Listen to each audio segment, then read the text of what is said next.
Assalamualaikum warahmatullahi wabarakatuh. Apa kabar Anda pemirsa Garuda TV? Senang sekali di hari ini saya Eli yang hadir kembali menyapa Anda tentunya untuk program Berembuk Surabaya yang dipersembahkan oleh DPRD Kota Surabaya.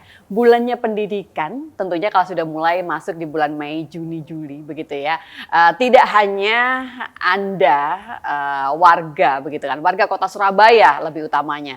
Ini yang tengah mempersiapkan bagaimana untuk proses SPMB bagi putra-putrinya. Nah, di tahun ini adakah yang berbeda? Karena memang kalau mungkin kita coba runtut kembali begitu ya. TKA diberlakukannya di tahun ini dan apakah ini nantinya akan ada pengaruhnya pada sistem penerimaan siswa baru? Nah, bagaimanakah Kota Surabaya yang tentunya punya semangat tersendiri untuk bisa melakukan kualitas pemerataan pendidikan di Kota Surabaya? Saya tengah bersama dengan Ibu Ajeng Wirawati, ini anggota Komisi D DPRD Kota Surabaya. Assalamualaikum Ibu. Waalaikumsalam Mbak Eli. Ini produser saya kasih temanya SPMB cek begitu. Jadi memang hari ini semangatnya adalah untuk bisa cek karena beberapa proses ini kan sudah mulai berjalan begitu ya. Termasuk juga validasi data mungkin ya. Termasuk apa ini pendaftaran. SD-nya sudah mau selesai. SD sudah mau selesai. Yang SMP ya berarti ya. Yang untuk jalur prestasi sepertinya. Sekarang uji coba. Uji coba. Ibu apa update terbaru yang mungkin bisa disampaikan untuk pemirsa Garuda TV? Iya baik Mbak Eli. Jadi untuk SPMB tahun 2026 ini ada tambahan poin yaitu di tes kemampuan akademik. Dan tes kemampuan akademik ini kalau mungkin di jenjang SMA itu sudah berlaku untuk semua jalur, tapi kalau untuk jenjang SD ke SMP hanya berlaku menambah poin di jalur prestasi yang akademik. Kemudian untuk jalur prestasi non akademik, jalur prestasi yang penghafal kitab suci tetap menggunakan prestasinya, tidak menggunakan TKA. Dan TKA ini nanti perhitungannya untuk nilai rapotnya 60%, ditambahkan TKA 40%. Oke, siap. Mengingat ini kan masih prosesnya berjalan Ibu, mungkin boleh sedikit kita bicara agak teknis begitu ya Bu Ajeng. Sampai dengan hari ini ada berapa sih Bu cara-cara atau jalur yang bisa ditempuh oleh seluruh warga Kota Surabaya ketika mereka ini butuh nih tahun ini sedang memperjuangkan SPMB. Bagaimana Bu Ajeng? Iya, kalau untuk SD ini kan kemarin sudah berjalan sehingga kurang lebih hampir sama seperti tahun yang lalu poinnya lebih kepada usia. Jadi usianya yang lebih 7 tahun akan mendapatkan poin lebih tinggi yang daripada yang usianya di bawah 7 tahun, mungkin 6 tahun setengah dan sebagainya. Dan ini tetap ada jalur afirmasi untuk anak-anak dari keluarga afirmasi desil 1 hingga desil 5 dan gamis dan pramis, datanya sudah bersinergi dengan dinas sosial. Kemudian juga jalur domisili kelurahan, jalur domisili kecamatan dan jalur domisili kota ini nanti sekarang akan berjalan. Dan ini kebetulan semuanya SD sudah melalui tahap hampir untuk kota. Kemudian untuk yang SMP kurang lebih sama seperti tahun lalu Mbak Eli. Jadi masih ada yang pertama jalur afirmasi dan ini afirmasi ada juga untuk inklusi.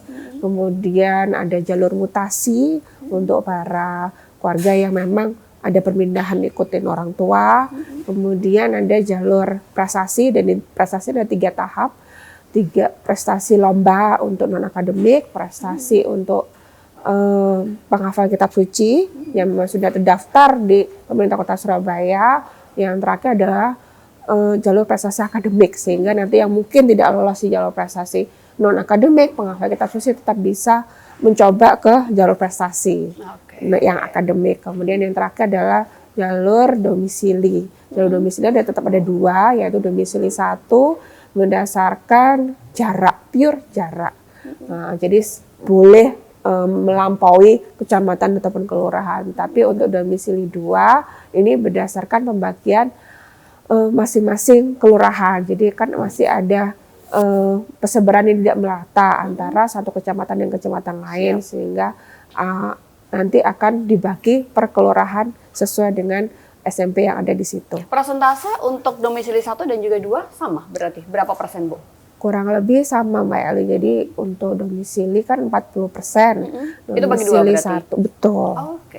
Domisili 1 20%, domisili 2 20%. Hanya saja nanti tergantung kelurahan masing-masing kecamatan. Nanti contohnya Kecamatan Gubeng kan ada 6 kelurahan, maka dibagi ada 6 kelurahan. Tapi kalau ada salah satu mungkin di wilayah Surabaya Barat ada 9 kelurahan, maka dibaginya akan 9 itu tadi. Silahkan cek tempat tinggal Anda itu termasuk yang kategori mana Bu Ajeng. Ini sepanjang pelaksanaan apa pengamatan yang bisa dilakukan Bu? Artinya untuk proses SPMB di Kota Surabaya Bu Ajeng. Iya, ini kan sedang dalam proses adaptasi mengenai nilai ya. Jadi mungkin pada saat tahun-tahun sebelumnya kan hanya terfokus bagaimana mendekatkan anak ke sekolah. Dan sekarang ada tambahan material yaitu TKA, sehingga banyak wali murid juga ada yang merasakan berkeluh dalam artian 3 tahun belajar di sekolah ternyata TKS segini, dan ternyata masuk jalur prestasi akademiknya ternyata terhitung sebesar 40%. Akhirnya merasa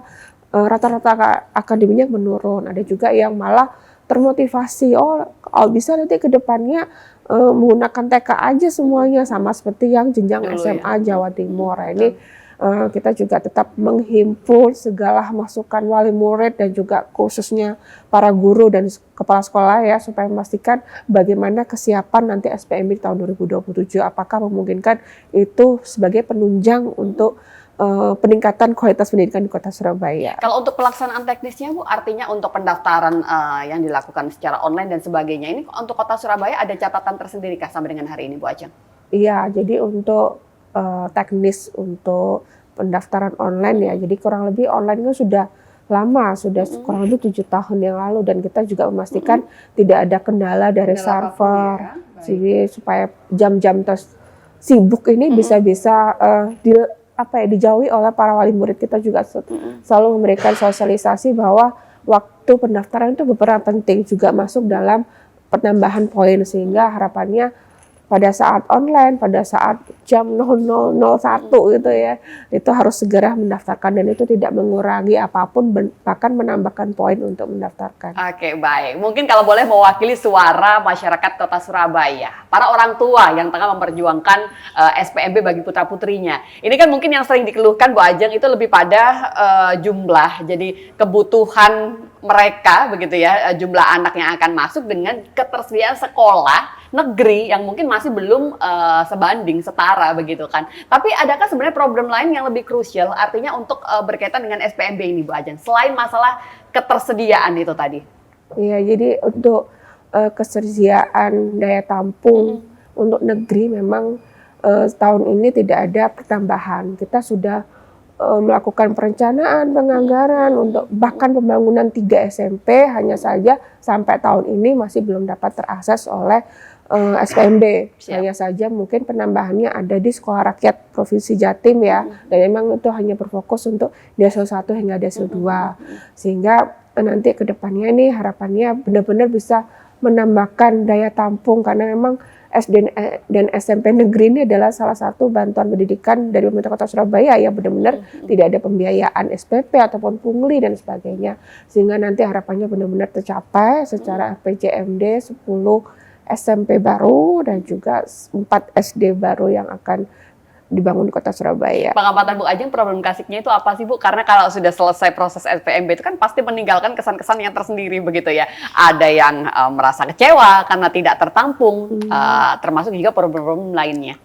Problem-problem lainnya pastinya kita meminta para wali murid ini tuh jangan sampai terjebak dengan stigma favorit. Nah, sekolah favorit. Iya, antara SD dan SMP, sehingga mungkin yang mereka sebenarnya dari nilai jarak peluang untuk masuk sekolah yang lainnya akhirnya tergerus. Ini sering kali mungkin ya, saya mencoba di sekolah SMP X gitu ya. Padahal nilainya tuh cukup tinggi, tapi hanya saja mungkin jaraknya, karena memang sebagai poinnya penilaian adalah jarak. Gitu. Akhirnya kalah dengan yang mungkin nilainya rata-ratanya lebih di bawah dari prestasinya. Itu akhirnya mereka mengeluh, padahal anak saya sudah belajar pintar, tapi secara jalur prestasi kalah, bahkan jalur domisilinya pun juga tidak sampai ke sana seperti itu. Ini harus kita mengingatkan terus pada para wali murid bahwa selama ini kita terus memberikan bantuan pendidikan sama rata, baik bantuan operasional dari pusat ataupun bantuan operasional daerah. Semua sekolah baik negeri dan swasta menuju pemerataan kualitas yang hampir sama rata. Sehingga untuk pendampingannya, untuk SDM-nya, dan juga minat bakatnya juga bisa dilihat dari para media sosial dan sebagainya. Insya Allah sudah merata antara sekolah satu dan lainnya, dan kita juga berupaya memastikan tercapainya tujuan untuk sekolah yang memang sesuai dengan wilayah masing-masing. Baik, nanti kita akan coba lanjut kembali. Masih ada beberapa hal begitu yang bisa kita perbincangkan. Tentunya Anda yang masih ingin tahu lebih detail begitu ya. Seperti apakah SPMB di Kota Surabaya, termasuk juga upaya pemerataan kualitas pendidikan di Kota Surabaya. Nanti kita akan coba lanjut kembali. Kita jeda sebentar dan pastikan Anda tetap bersama dengan kami.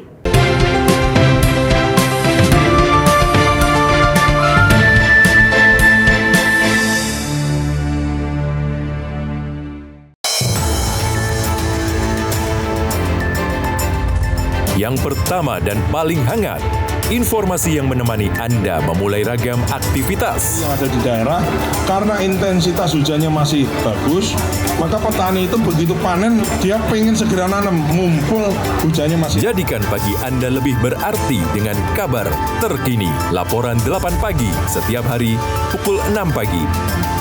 Hanya di Garuda TV. Intip aktivitas Presiden, pertemuan khusus, hingga kunjungan kenegaraan. Melihat lebih dekat, langkah penting menuju masa depan cerah untuk Indonesia maju. Tugas pemerintah yang saya pimpin, dan itu adalah tekad kami. Jadilah saksi setiap langkah strategis dalam Jendela Istana. Senin hingga Jumat pukul 5:30 sore, hanya di Garuda TV. Di tengah perubahan dan dinamika bangsa, ada isu yang memerlukan sebuah solusi.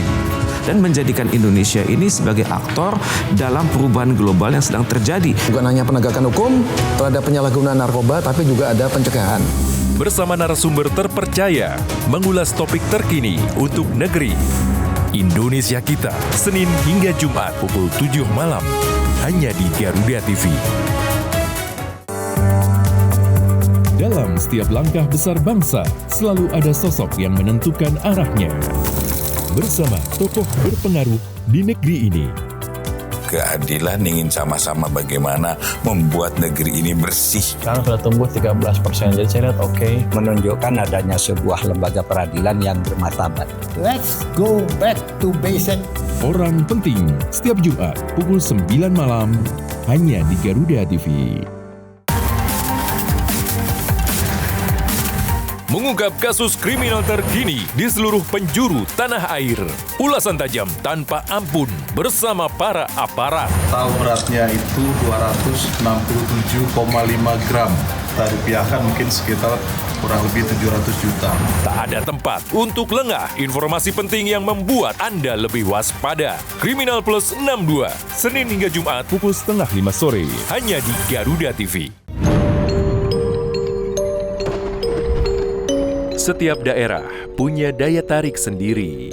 Cerita rakyat yang turun-temurun masih hidup hingga kini. Legenda yang diwariskan hingga misteri yang jarang terungkap.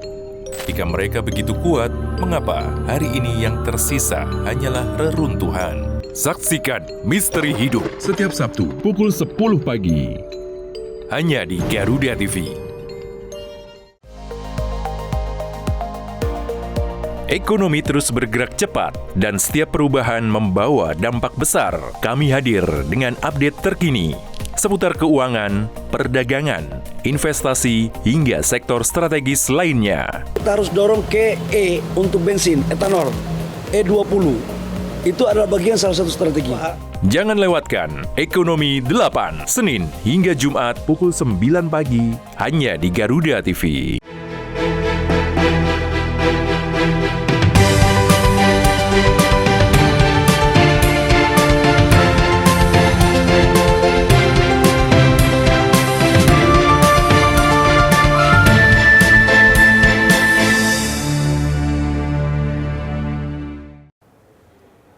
Terima kasih pemirsa Garuda TV, Anda yang masih bersama dengan kami, tentunya untuk program Rembuk Surabaya yang dipersembahkan oleh DPRD Kota Surabaya. Dan Bu Ajeng, kali ini saya pengen bertanya, ini berkaitan dengan beberapa catatan yang sudah disiapkan oleh teman-teman di redaksi begitu ya.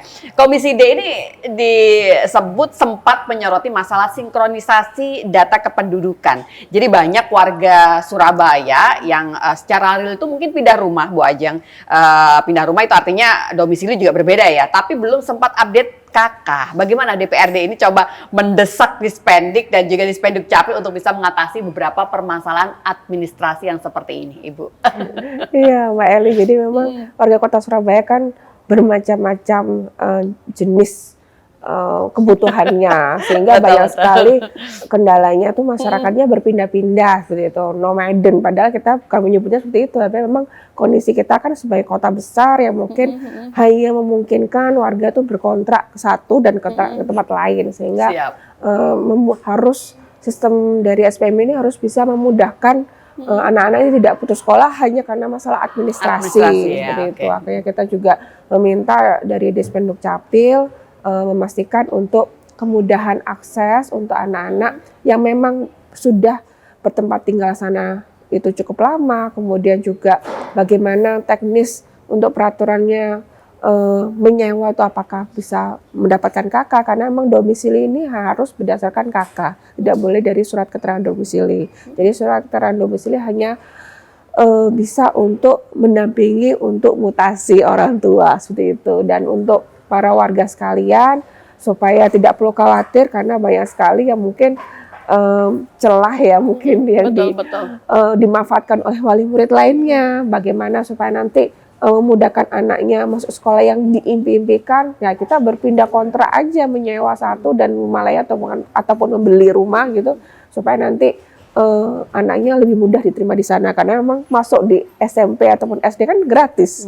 Tinggal istilahnya modal menyewa rumah saja, itu kan dikhawatirkan juga terjadi, sehingga Dispenduk Capil juga memberikan catatan khusus sekarang ada namanya check-in warga supaya memastikan KK di situ harus warga tersebut harus benar-benar tinggal di sana, jangan sampai dari keterangan RT RW ternyata di sana warga tersebut tidak pernah hadir di sana, akhirnya akan otomatis dinonaktifkan oleh Dispenduk Capil. Terjawab ya beberapa kekhawatiran. Ini poin penting memang Bu Ajeng. Banyak yang mengatakan celah pindah domisili itu menjadi jalan yang dipilih. Tapi berarti ketika ada informasi yang beredar harus minimal 1 tahun pindah domisili itu juga tidak berlaku ya Bu ya? Karena memang Bu yang dibutuhkan adalah KK, sesuai KK, bukan surat keterangan domisili, begitu ya Bu Ajeng? Yang dibutuhkan adalah KK yang sudah diterbitkan 1 tahun sebelum pendaftaran.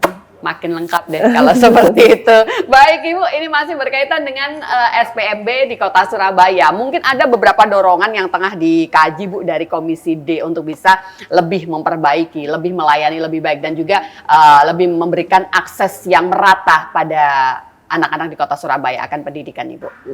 Jadi untuk akses ya kita juga memastikan sudah berkoordinasi dengan sekolah swasta, baik di SD dan juga SMP, dan itu harus ada pemetaan dari segala kelurahan dan juga kecamatan bahwa semua kualitas pendidikan itu kurang lebih sama, dan untuk segala akses khususnya jalur afirmasi, karena memang kebanyakan dari keluarga gabis dan pramis kan sering dikatakan kan mengalami keterbatasan akses, ya itu harus bisa dibantu. Dalam artian kita sudah ada posko di SD dan SMP, jadi harapannya setiap wali murid juga pada saat pendaftaran pun juga boleh ke sana ke posko, entah itu menggunakan kuota internetnya atau bagaimana supaya tidak ada luput ataupun terlewat untuk jadwal-jadwalnya. Oke, SKTM itu berarti sudah nggak ada ya Bu ya? Masuk ke afirmasi semua itu ya? Ya, jadi datanya ini kan sudah terintegrasi dengan dinas sosial, dan sekarang dari aplikasi ataupun website ini kan sudah otomatis dari NIK akan terlihat mana saja yang bisa mendaftarkan lewat jalur afirmasi, manakah yang tidak. Kemudian kalau namanya data gamis pramis kan fluktuatif ya, dinamis, sehingga mungkin yang nanti mungkin 3 bulan kemudian, yaitu satu keluarga mungkin ingin mengajukan bantuan, monggo nanti baru bisa mengurus. Nanti untuk SPMB ini tidak diperlukan SKTM, jadi sudah otomatis. Ibu, bagaimana mengakomodir warga Kota Surabaya itu yang masih belum secara data itu belum masuk ke pramis gamis tadi. Jadi untuk masuk afirmasinya masih belum memungkinkan. Itu jalur apa yang bisa ditempuh Ibu? Cara seperti apa? Ya, jadi jalur afirmasi ini kan sudah dengan tahapan surveyor dari Dinas Sosial. Oke. Sehingga banyak sekali. Paling update artinya ya? Iya, datanya. dalam artian terupdate dan juga ada juga data dari Kemensos Desil 1 hingga Desil 5 dan ini memang ada data tambahan baru sehingga info-info yang beredar mungkin yang sudah ada tabungan di atas 15 juta ataupun bakal yang sudah terjerat game online itu tidak mungkin bisa mendaftarkan lewat Desil 1 hingga Desil 5, pasti akan naik desilnya hingga Desil 6 dan seterusnya. Nah itu kita juga bisa memastikan bahwa setiap warga juga boleh mengajukan diri sebagai warga gamis ataupun pramis seperti itu, dan itu bisa secara website ataupun bisa secara kelurahan. Dan mungkin dari warga yang bukan termasuk afirmasi. Nah ini bisa melalui jalur prestasi, bahkan bisa juga jalur mutasi. Dan juga jalur domisili. Jadi jangan khawatir dan ini juga dipastikan untuk semuanya aksesnya terbuka dan juga transparansi untuk semua wali murid. Upaya pengawasan yang akan dilakukan Komisi D, Bu Ajeng, seperti apa? Karena begitu saya coba scroll ke bawah ini ya, ternyata bukan cuma masalah pindah domisili saja, tapi permasalahan yang mungkin muncul semacam titip kakak. Ini juga sering sekali diperbincangkan. Nah, upaya pengawasan untuk bisa melakukan kontrol semua itu bagaimana dari Komisi D, Bu Ajeng? Iya, ya ini titip kakak ini kan yang bisa mengawasi kan memang Dispenduk Capil ya, memang bukan wilayah kerja dari Dinas Pendidikan, tapi kita juga bisa mengecek ini kakak ini kan juga punya aturan dalam artian satu keluarga minimal harus sudah memecah kakak, apalagi yang sudah menikah, sehingga ada peraturan namanya satu alamat maksimal 4 kakak. 3 atau 4 ya? Iya betul, itu kan juga menjadi penguatan untuk supaya SPM ini benar-benar bisa berkeadilan seperti itu. Dan kita juga mengecek dari warga masyarakat kalau memang tidak sesuai dengan data yang disertakan oleh RT RW nanti akan otomatis terblokir. Terblokirnya tahu dari mana?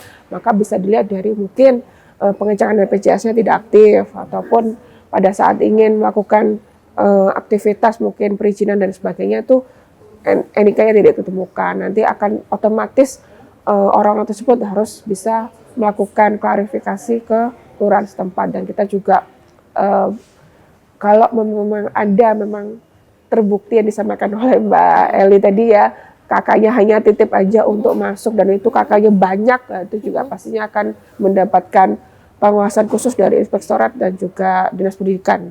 Oke, Kota Surabaya punya posko tersendiri kah, Bu Ajeng, sebenarnya untuk bisa mengakomodir kebutuhan warga akan informasi, termasuk juga hal-hal yang di luar itu tadi, Bu Ajeng? Ya, jadi poskonya ini wajib dibuka. Oke. Dan kita dari Komisi D juga sudah sidak di beberapa SD dan SMP. Jadi selama SPMB, baik sejak pendaftaran bahkan nanti pada saat pengumuman daftar ulang harus wajib buka. Karena kita jangan sampai warga masyarakat terbatas aksesnya baik itu secara pengetahuan ataupun kemudahan untuk mendaftarkan. Jadi semua SD sama SMP se-Surabaya, Mbak Eli. Dan juga ditambahkan oleh Dinas Pendidikan di Kota Surabaya. Oke, jadi sebenarnya posko-posko tadi itu bisa jadi jujukan bagi warga Kota Surabaya ketika Anda membutuhkan informasi yang lebih detail berkaitan dengan SPMB atau terselenggaranya SPMB di Kota Surabaya untuk tahun 2026 ini. Bu Ajeng, masih berkaitan dengan Kota Surabaya dan juga mungkin kalau tadi Ibu sempat menjelaskan sekolah-sekolah di Kota Surabaya masih dikatakan jangan terjebak pada sekolah favorit begitu kan. Sebenarnya identitas sekolah favorit Kota Surabaya itu masih ada nggak sih Bu? Atau sebenarnya sudah secara general sama kualitasnya di Kota Surabaya, Bu Ajeng? Iya, jadi kalau favorit kan mungkin karena memang orang tuanya mungkin dulu sekolah di sana atau nggak menginginkan sekolah di sana. Meneruskan begitu ya. Sehingga stigma itu tidak bisa lepas. Padahal secara kita lihat kualitas, sekarang ada namanya minat dan bakat, sehingga ada beberapa sekolah yang sudah secara media sosial itu sudah mengedepankan mungkin ekstra basketnya ataupun ekstra yang lain mungkin tarian tradisional dan sebagainya. Sehingga jangan khawatir, kita akan menemukan poin-poin plus yang memang dikembangkan secara kurikulum dan dikembangkan dari Kemendikbudrismen. Kemudian juga dari tambahan poin TKA sekarang kita juga bisa melihat hasilnya urutan rata-rata setiap sekolah di Kota Surabaya mana yang memang baik, mana yang masih kurang, dan ini insya Allah sudah dirasakan oleh wali murid hampir sama antara sekolah satu dan sekolah lainnya. Oke, mungkin ini bisa jadi dulu yang menjadi cita-cita orang tuanya belum kesampaian masuk situ. Jadi anaknya nih yang diharapkan bisa meneruskan cita-cita yang ada. Nanti deh kita akan coba lanjut kembali untuk pelaksanaan SPB di Kota Surabaya masih bersama dengan anggota Komisi D Ibu Ajeng Wirawati. Sesaat lagi untuk Anda.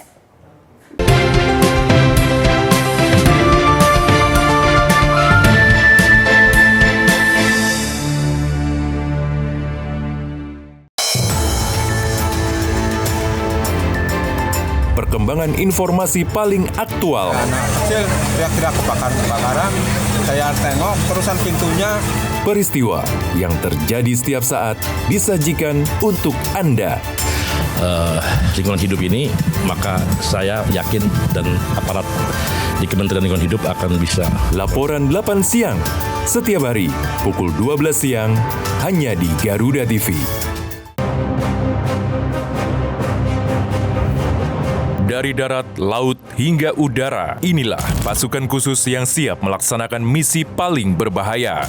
Menjaga langit Nusantara dengan teknologi canggih dan strategi militer modern. Perang modern sendiri, yang dibutuhkan bukan selalu kecepatan tinggi, melainkan ketepatan sasaran. Saksikan In Militer, Senin hingga Jumat, pukul 1:30 siang, hanya di Garuda TV. Menyorot setiap detik penting dari peristiwa mancanegara, dinamika politik internasional, hingga kebudayaan bangsa. Полагаем, здесь уже наш ведущий сказал об этом, упомянул. Ikuti langkah Presiden dan para pemangku kepentingan di kancah kerjasama internasional. Trans Indonesia High Level Business Council. Saksikan Dunia Kita, Sabtu dan Minggu, pukul 8 malam, hanya di Garuda TV. Kolaborasi teknologi canggih dari darat, laut, hingga udara di medan pertahanan negeri. Inggris memiliki Queen Elizabeth Class, kapal induk dengan bobot sekitar 65.000 ton yang mampu membawa puluhan jet tempur. Semua terangkum dalam informasi dunia militer di garda terdepan. Saksikan Garda Dunia, Senin hingga Jumat pukul 2:30 siang, hanya di Garuda TV.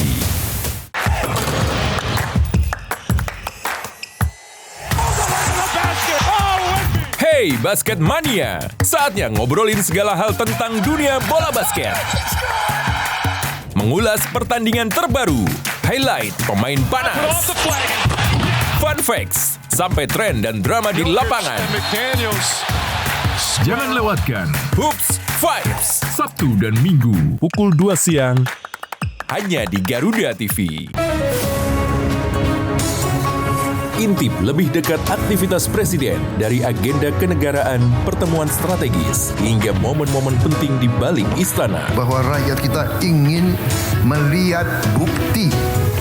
Sudah terlalu lama saya merasakan ya. Ikuti setiap langkah dan kebijakan yang menentukan arah bangsa dalam Jendela Istana Akhir Pekan setiap Sabtu dan Minggu pukul 5:30 sore, hanya di Garuda TV. Ketika fakta mulai terbuka, semua yang tersembunyi perlahan terlihat. Cerita yang terlupakan kembali terungkap, dan kebenaran tak bisa dihindari. Lokasi gudang ini ditemukan hasil dari rangkaian penyelidikan. Ada 1.494 hasil keterangan unit yang ditemukan di dalam gudang ini. Saksikan Kriminal Plus 62 Akhir Pekan, Sabtu dan Minggu, pukul 9 malam, hanya di Garuda TV.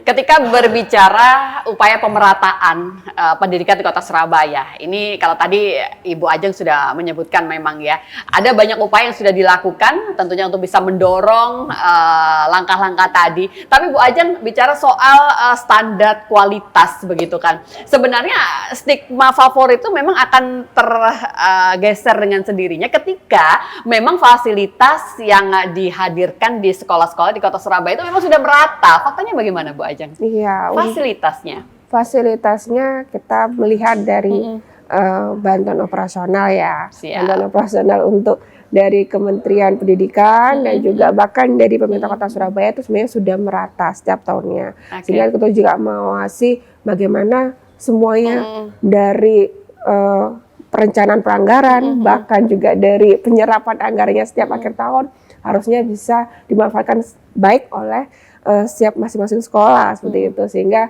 dipastikan untuk pemerataan kualitas pendidikannya sama antara satu dengan yang lain. Dan juga kan semua untuk bantuan operasional kan terhitung dari jumlah siswa, jadi tidak mungkin kalau mungkin jumlah siswanya sedikit pastinya juga sesuai dengan bantuan operasional tersebut. Jadi yang banyak nanti akan dapat banyak, dan ini kan juga meminta dari Dinas Pendidikan melakukan pendampingan bagaimana menyerap sesuai dengan minimal visi misi untuk pendidikan Kota Surabaya ke depannya, yaitu minat dan bakat yang memang sudah terpetakan dengan baik. Tidak hanya untuk secara akademik, matematika, eksas dan sebagainya, tapi lebih kepada ekstrakurikulernya, yaitu mungkin dari bahasa, kemudian juga olahraga dan juga tarian dan sebagainya lah. Dan itu semuanya harus mendapatkan program-program dari pemerintah kota yang sama, jangan sampai yang tertinggal. Mungkin ada yang kemarin ya, ada penambahan baru seperti apresiasi untuk anak-anak yang ekstra hadroh, seperti itu. Jadi semuanya harus mendapatkan akses di pemerintah Kota Surabaya, mendapatkan apresiasi. Bu, berkaitan dengan pemerataan fasilitas, ini sebenarnya sekolah yang ada di tengah kota, di pusat kota dengan yang ada di pinggir kota, ini pengamatan Bu Ajeng seperti apa sih Bu? Fasilitasnya ya, entah itu mulai dari perpustakaan, lab, lapangan olahraga dan sebagainya. Ini fakta yang ada di lapangan Bu Ajeng seperti apa? Iya, jadi untuk sekolah yang disampaikan oleh Mbak Eli kan di pusat, tengah, di tengah dan yang ada di pinggir begitu kan, bagaimana? Malah sekarang malah kebalik, yang di daerah yang Surabaya Barat mungkin dan Surabaya Timur mungkin lebih baik gitu ya. Begitu.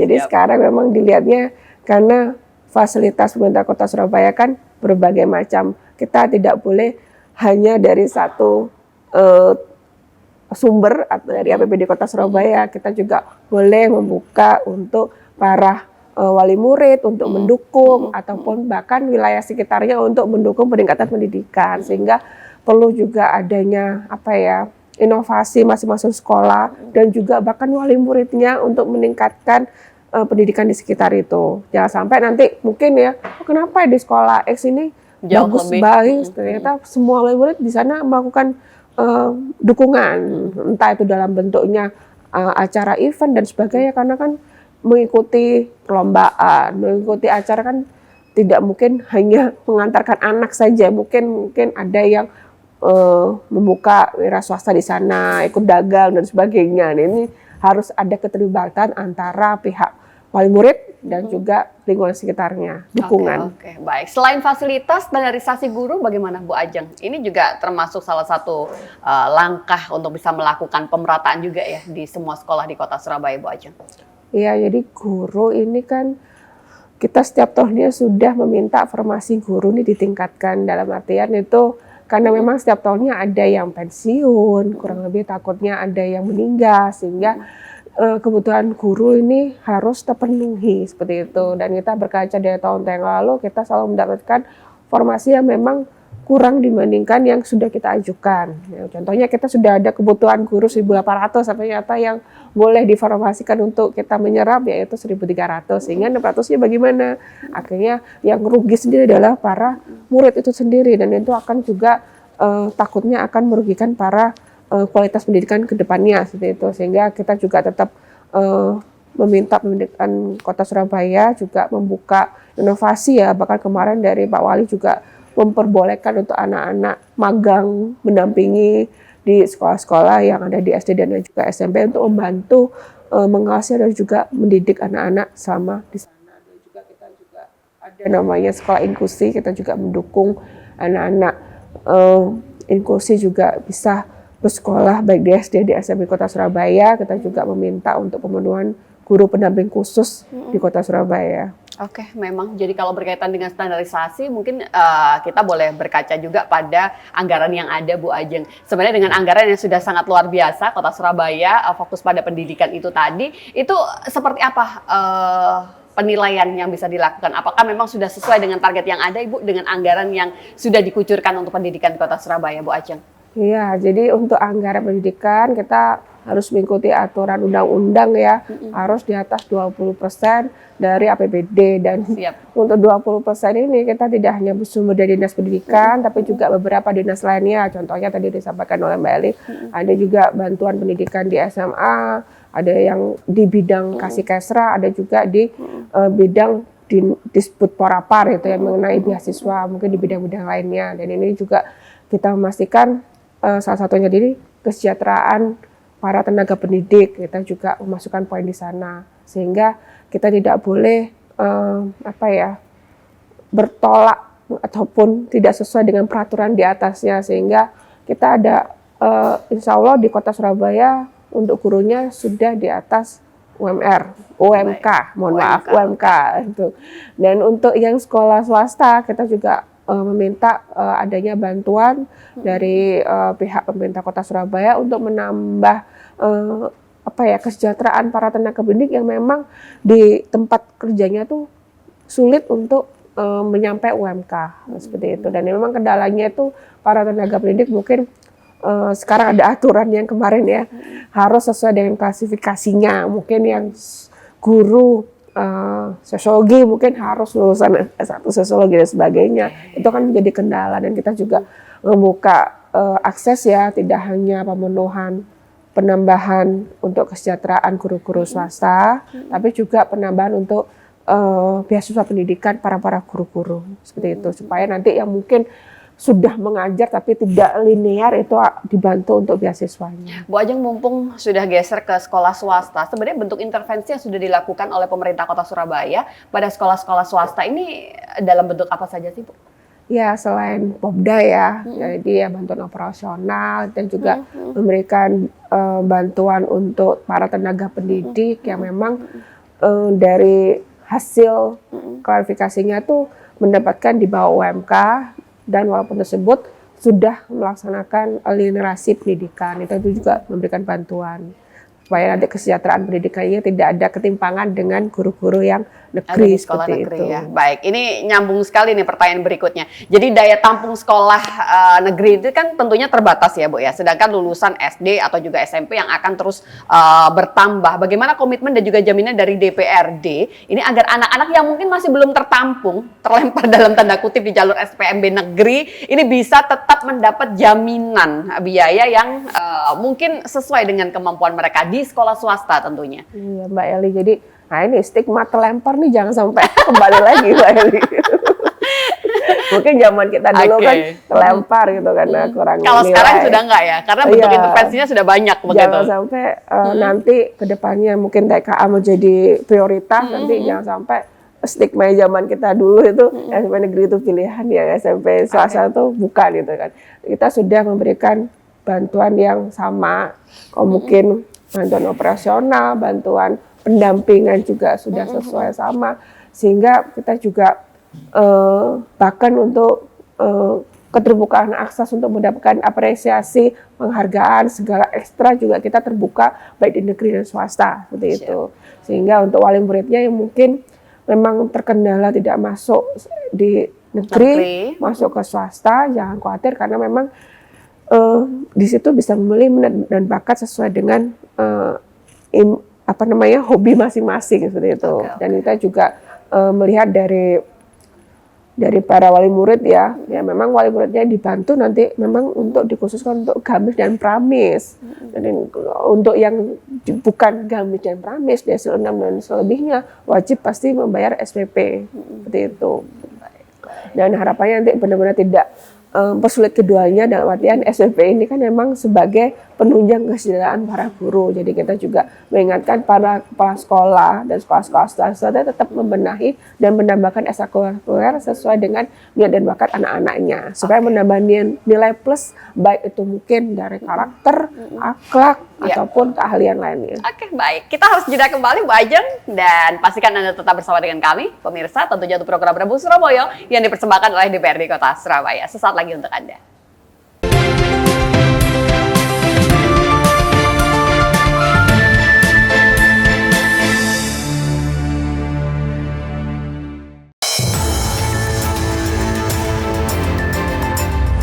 Update kasus jam isu terhangat langsung dari lapangan.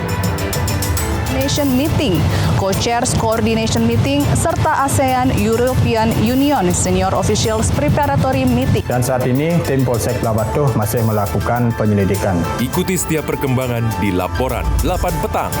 Setiap hari pukul 6 sore, hanya di Garuda TV.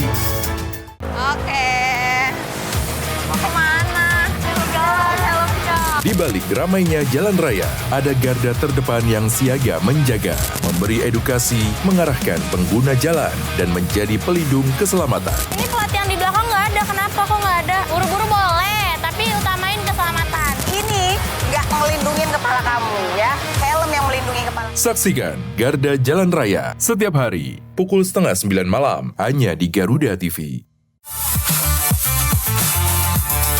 Deretan fakta unik yang akan membuat Anda melihat dunia dari sudut berbeda, dari kejadian langka, tokoh misterius, hingga cerita tak terduga di balik sejarah. Semua dirangkum dalam 8 sorotan utama. Hilangnya pesawat tanpa sinyal darurat ini menjadikan misteri penerbangan terbesar dalam sejarah modern. Saksikan Klik 8 setiap Sabtu pukul 7 malam, hanya di Garuda TV. Tanggal tua datang, selera harus tetap jalan. Kuliner hemat siap antar kamu makan enak, variatif, nikmat, dan tetap ramah kantong. Rekomendasi spesial untuk malam Sabtumu. Mereka menawarkan ayam goreng utuh berukuran besar dengan harga terjangkau, mulai dari 50 ribuan. Saksikan Kuliner Tanggal Tua setiap Sabtu pukul 7:30 malam, hanya di Garuda TV. Ekonomi Indonesia bergerak dinamis dari masa ke masa. Jadi rupiah 17.300. Tapi yang jadi pertanyaan kan kenapa orang still keep buying dolar? Namun di baliknya, adakah risiko yang tersembunyi? Harga minyak dunia tuh naik turun. Kan di beberapa Forbes misalnya mengatakan bahwa rupiah ini mata uang yang terburuk. Saksikan analisis tajam di F2F setiap hari Minggu pukul 7 malam, hanya di Garuda TV. Informasi kesehatan terpercaya kini lebih dekat untuk Anda. Bersama dokter ahli, setiap pembahasan dikemas ringan dan mudah dipahami. Ya, masih di Waktu Indonesia Sehat. Makan sebelum tidur itu jadi masalah. Semua pertanyaan Anda dijawab dengan solusi tepat. Ngasih dok solusi untuk kita tetap bisa minum kopi. Memang mau pakai susu, susunya yang almond. Saksikan Waktu Indonesia Sehat, Sabtu dan Minggu, pukul 9 pagi, hanya di Garuda TV. Long way round. Oh, what a cross! Update terbaru dari dunia olahraga terkini dari nasional dan internasional. Ikuti analisis tajam dan rekap momen epik. George Russell goes through. Antonelli nearly into the back of his teammate. Ada klub Eropa bikin akademi di sini. Nanti kalau ada kesempatan dia masuk akademi sana gitu. Saksikan Sport 8 setiap hari pukul 11 malam, hanya di Garuda TV.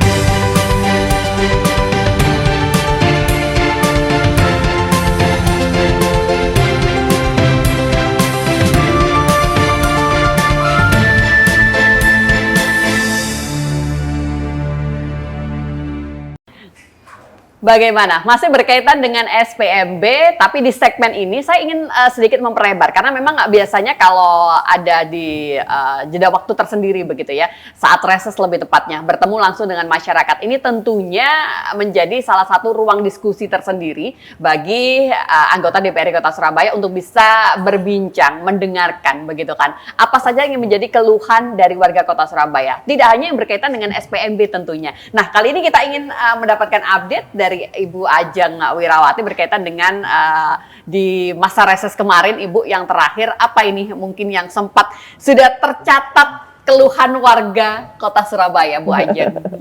Banyak. Poin-poin yang sering disampaikan apa, Bu, yang paling banyak? Iya, jadi selain masalah pembangunan, khususnya penambahan PJU, kemudian penambahan paving dan sebagainya. Kemarin juga ditambahkan juga evaluasi program-program khususnya yang nantinya kemarin itu kan masih belum SPMB ya, sekarang ini kan SPMB, maka mereka juga banyak terbantu mengenai domisili 1, domisili 2, tapi juga mereka senang untuk menjadikan TKA itu menjadi poin untuk kedepannya supaya nanti anak-anak bisa memotivasi belajarnya, tidak hanya memikirkan mengumpulkan uang untuk mencari kontrakan terdekat seperti itu. Kemudian juga untuk evaluasi berikutnya yaitu mungkin dari bidang itu ya kesehatan. Jadi bagaimana yang kemarin infonya mungkin ada yang terblokir untuk BPJS-nya. Ini bagaimana untuk pelayanan di Kota Surabaya, dan saya juga menyampaikan bahwa jangan khawatir, kita sudah UHC sehingga untuk pelayanan kesehatannya harus memang berdasarkan aturan BPJS, yaitu berdasarkan rujukan. Jadi tidak boleh ujuk-ujuk langsung ke rumah sakit. Jadi tetap harus dilihat dari kondisi penyakitnya. Kalau memang tersebut masih mungkin triasenya hijau, itu mungkin karena mungkin gatal-gatal ataupun sakit panas yang tidak terlalu tinggi ataupun sakit perut dan sebagainya, mungkin bisa diarahkan masuk ke rujukan puskesmas terlebih dahulu. Jadi sekarang adalah sistemnya berjenjang, bukan kita menolak orang sakit, tapi kepada mengarahkan persebaran penyembuhannya seperti itu, supaya tidak menumpuk antriannya di dalam rumah sakit. Kemudian juga kita mengevaluasi dari bantuan pendidikan, contohnya beasiswa pemuda tangguh untuk kuliah. Kemudian kan ada adaptasi yang cukup besar ya. Kalau dulu mungkin menerimanya itu tidak ada batasan UKT, dan sekarang ada batasan UKT-nya 2,5 juta per semester. Itu juga menjadikan keluhan, tapi juga kita memberikan penyegaran bahwa ini adalah perluasan, sehingga nanti banyak sekali mahasiswa tidak hanya negeri tapi juga swasta yang bisa merasakan bantuan pendidikan, dan ini juga berfokus untuk desa 1 hingga desa 5 seperti itu. Bu, yang pertama dulu untuk masalah pembangunan, seperti tadi Bu Ajeng menyinggung soal PJU ya begitu. Kita tahu Kota Surabaya itu kan sebenarnya sudah ada semacam hotline tersendiri begitu ya. Seperti masyarakat boleh mengadukan, boleh menginformasikan, ini loh jalan ini masih gelap dan sebagainya, jalannya rusak dan sebagainya. Tapi faktanya ketika reses kan masih banyak tuh yang wadul dan berharap itu bisa ditangani lebih cepat begitu kan. Itu seperti apa sih Bu langkah-langkah konkret yang sebenarnya bisa dilakukan oleh warga Kota Surabaya ketika merasa di lingkungan sekitar mereka itu masih banyak kondisi jalan yang kurang aman, tidak terang dan sebagainya, Bu Ajeng? Kalau aman ataupun berbahaya itu pastinya kan mendapatkan bantuan secepatnya ya, supaya mengurangi kriminalitas ataupun bencana di sana. Cuma yang diajukan adalah ke Dewan adalah sebagai pokok-pokok pikiran. Jadi pokok-pokok pikiran ini sama seperti yang di Musrembang atau Muskel, musyawarah kelurahan. Nanti semuanya segala perencanaan pembangunan yang untuk meningkatkan untuk meningkatkan pembangunan di wilayahnya supaya lebih baik lagi. Contohnya yang mungkin di RT 1 mungkin ya PJU-nya masih belum ada, padahal RT 6 sudah ada PJU-nya, dan padahal semuanya juga sama-sama pada penduduk, ya kita baru tambahkan di sana, sehingga kan namanya perencanaan pembangunan kan tidak mungkin anggaran kan langsung besar, pasti kan kita bertahap dari tahun ke tahun. Dan untuk Pokir ini anggota dewan yang kita udah serap tahun 2026 nanti akan menjadi perencanaan pokok-pokok pikiran di tahun 2027 untuk direncanakan direalisasikan tahun 2028 ke depan. Oke, Bu Ajeng, ini sedikit sebenarnya mungkin keluar sedikit dari tema ya begitu. Saya sempat membaca beberapa artikel akhir-akhir ini tuh Kota Surabaya juga menyoroti permasalahan sampah ya Bu ya. Itu juga masuk nggak? Artinya mereka sempat mewajibkan nggak problem itu Bu? Iya, kalau sampah kemarin kan memang ada terkendala, ada kebijakan baru dari pemerintah Kota Surabaya yang memang tidak membolehkan gerobak sampah untuk di itu memang sudah peraturan itu sebenarnya sudah lama Mbak Eli. Jadi kita pada saat para warga masyarakat ingin menunjukkan pokok-pokok pikiran, kita terus diminta sesuai dengan peraturan. Peraturannya itu apa? Setiap warga, baik RT dan RW harus mempunyai tempat parkir khusus untuk gerobak sampah. Dan karena ini adalah untuk kebersamaan warga, harusnya mereka juga melakukan swadaya dan juga pembelian bersama. Jangan sampai ada penyimpangan dijual dan sebagainya. Ini harus ada tanggung jawab bersama antara warga itu sendiri. Sehingga adanya boleh gerobak sampah tetap bisa direalisasikan, boleh tetap diajukan, tapi harus ada ditunjukkan parkirnya di mana, seperti itu. Dan ini disimpan harus benar-benar dalam kondisi terkunci. Jangan sampai nanti akan diajukan lagi setiap tahun nanti karena ada pencurian gerobak dan sebagainya. Sehingga nanti ini adalah suatu upaya penyelesaian antara kebijakan yang mungkin sudah diterapkan di awal dan di lapangan. Kalau di RT RW sudah diberikan aturan untuk berikan parkiran untuk gerobak sampah, harapannya di tempat pembuangan sampah itu TPA juga sudah lagi tidak menerima. Sebenarnya semangatnya adalah mengikuti aturan yang ada begitu kan ya. Cuman yang dilihat fakta di lapangan justru bagaimana dengan sampah yang lebih menumpuk sekarang di depan rumah warga. Itu kan juga bisa menimbulkan efek kesehatan ya Bu ya. Kayak yang seperti itu bagaimana kebijakan-kebijakan yang harusnya dipikirkan Bu Ajeng? Sedikit saja. Jadi untuk itu ya Mbak Eli, kan warga harus memberikan solusi dulu. Siap. Dalam artian itu mereka harus bisa menentukan mana sih tempat yang parkir untuk sampah tadi. Padahal mereka tuh gerobak sampahnya ya harus diberikan di sana, terus kemudian ditaruh sampahnya dipindahkan saja, tapi gerobaknya jangan sampai stay di sana.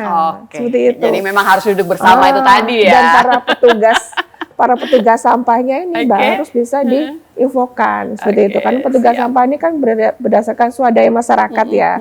Nah ini baru bisa ditata untuk kerjanya seperti apa. Jangan sampai juga para petugas sampahnya yang dibebankan. Oh ya udah, saya ingin warganya diambil saja sampahnya, kemudian parkirnya otomatis di rumahnya yang petugas sampah, maka bahkan akan merugikan para petugas sampah itu sendiri. Betul. Ibu, kembali pada masa reses yang tentunya tadi beragam yang sudah disampaikan begitu ya oleh warga Kota Surabaya. Saya ingin fokus pada permasalahan pendidikan Ibu. Kalau di Dapil Bu Ajeng begitu kan, apa yang paling kompleks artinya berkaitan dengan pendidikan itu sendiri Bu Ajeng yang banyak dikeluhkan oleh warga pada saat SPMB ini? Jadi untuk pendidikan khususnya ini adalah akses yang harusnya terbuka luas untuk warga Kota Surabaya. Mereka merasakan bahwa pendidikan secara MK itu harus gratis seperti itu ya. Tapi kan memang tidak semuanya harus bisa ditempuh dengan tanpa biaya. Karena biaya ini akan diwujudkan beberapa hal yang memang meningkatkan kualitas pendidikan mereka, khususnya di swasta seperti itu. Kita juga mengawasi mengenai swasta yang mungkin sudah mematok harga yang tinggi, bahkan juga harga yang rendah. Kita juga melakukan pengawasan supaya nanti benar-benar yang didapatkan oleh murid itu sesuai pelindungan muridnya, kemudian juga kualitasnya, tetap tidak ada kesenjangan antara mungkin SPP-nya di atas 500 ataupun di bawah 500 seperti itu. Dan ini kesemuanya kita juga terus memberikan sosialisasi kepada warga masyarakat bahwa jangan khawatir, dalam artian itu kita memberikan bantuan ini harus diserahkan dengan warga yang tepat sasaran. Karena ini kan segala pajak ataupun hasil PAD ini kan harus kembalinya pada yang tepat. Jangan sampai malah semua harus bisa menerima seperti itu. Baik. Nanti di segmen yang terakhir tentunya kita akan mendengarkan begitu ya closing statement. Bagi Anda mungkin yang belum mengikuti diskusi kita dari awal, nanti tentunya narasumber kita di hari ini akan coba memberikan gambaran secara menyeluruh berkaitan dengan tema kita di hari ini. Kita jeda sebentar dan pastikan Anda tetap bersama dengan kami.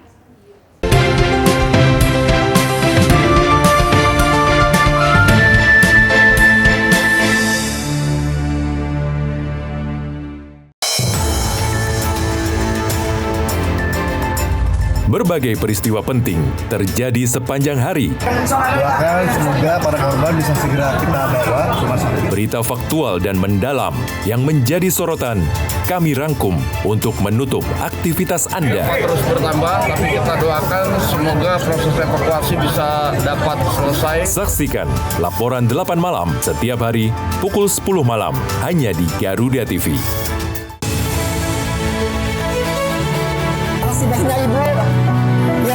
Di balik dunia yang bergejolak, Makan nasi goreng ya? ada kebaikan yang tak pernah padam. Selalu ada kisah sederhana yang menghadirkan harapan. Namun, di balik itu semua, ada sosok yang membuka pintu kebaikan. Saksikan Orang Baik, Senin sampai Jumat pukul 8:30 pagi, hanya di Garuda TV. Temukan semua hal menarik tentang otomotif di sini. Dari inovasi terkini hingga aksi seru di arena balap, kami hadirkan. He's off, George Russell makes a mistake, Kimi Antonelli takes the lead. Taking down. Ralph Fernandez then on the inside of these two. Informasi lengkap dari nasional hingga internasional.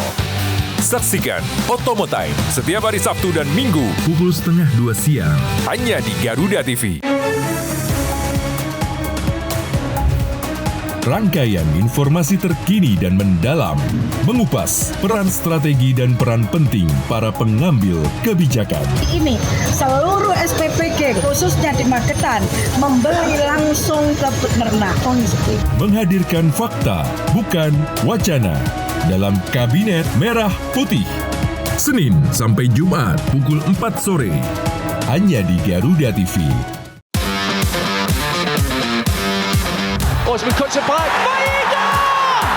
Kompetisi memanas pada tiap lini klasemen Eropa. Perebutan juara terus terjadi, membuka cerita baru di tiap laga pertandingannya. Ikuti selengkapnya dari fakta pertandingan hingga cerita inspiratif para pemain. Kick and Rush, Sabtu dan Minggu, pukul 1 siang, hanya di Garuda TV. Rumor berterbangan, fakta dipertanyakan. Di sini tempat kebenaran dibicarakan, menghadirkan mereka yang mengerti perkara. Akselerator sementara ini ya. Kalau kelamaan ya memang akan terganggu juga. Tapi sampai sementara kapan? Membuka tabir isu panas dengan gaya santai tapi memikat. Banyak milenial, Pak, aku sudah bertani sekarang, aku senang. Melunasi hutangnya malah dibuat hutang lebih dalam lagi. Saksikan Ordal setiap Kamis pukul 9 malam hanya di Garuda TV. Jesus, this time he scores. Simak aksi terbaik dari berbagai cabang olahraga, rekap momen epik yang tak terlupakan, hingga kabar terupdate dari arena dunia.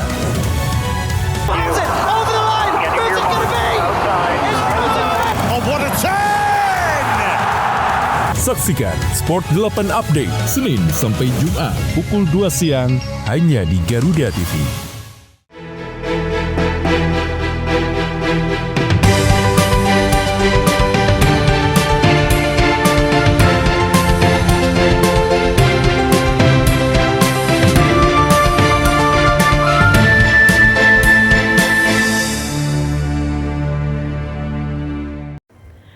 Sampai kita di segmen yang terakhir, pemirsa. Tentunya di segmen kali ini Ibu Ajeng Wirawati akan memberikan beberapa poin penting begitu ya berkaitan dengan SPMB di Kota Surabaya dan juga upaya pemerataan pendidikan tentunya akan terus dilakukan di Kota Surabaya. Ibu Ajeng, monggo silahkan.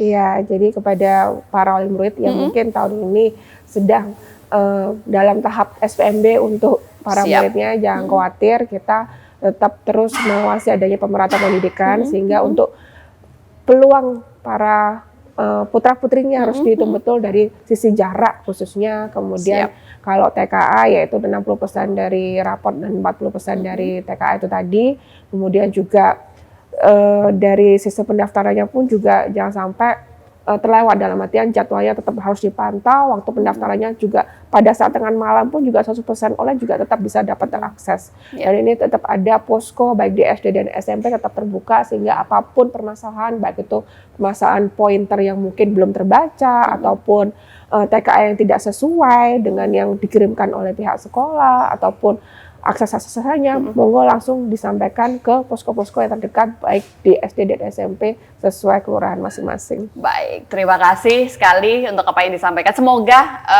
pelaksanaan SPMB di tahun 2026 ini berjalan lancar ya Bu Ajeng ya. Tidak ada hambatan yang berarti bagi Kota Surabaya dan tentunya menuju pada upaya pemerataan pendidikan bagi seluruh warga Kota Surabaya ini benar-benar bisa terlaksana. Sukses selalu dan selamat kembali bertugas Ibu. Amin. Semoga kita jumpa kembali nanti dengan kesempatan yang jauh lebih baik. Terima kasih dan sampai bertemu kembali di lain kesempatan. Saya Eli Prabowo pamit, sampai jumpa. Wassalamualaikum warahmatullahi wabarakatuh. Waalaikumsalam.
Peristiwa apa saja yang menjadi sorotan di tanah air dan mancanegara? Saya Tisana Feni, inilah laporan 8 update. Kita lihat nanti ya diumumkannya sebagai apa. Memang sudah ada pembicaraan sudah ada. Bersama fakta yang aktual, menghadirkan informasi terkini untuk Anda. Laporan 8 update setiap hari pukul 3 sore hanya di Garuda TV. Dunia hiburan memang selalu penuh warna. Drama panggung yang tak terlupakan hingga cerita cinta yang menghebohkan. Rahasia di balik kesuksesan para selebriti. Gestur dan tatapan mereka terasa hangat, menunjukkan keseriusan tapi tetap menyenangkan. Kehebohan apa saja yang terjadi saat ini? Saksikan Gosip Panas Selebriti, Senin sampai Jumat pukul 7:30 pagi. Hanya di Garuda TV.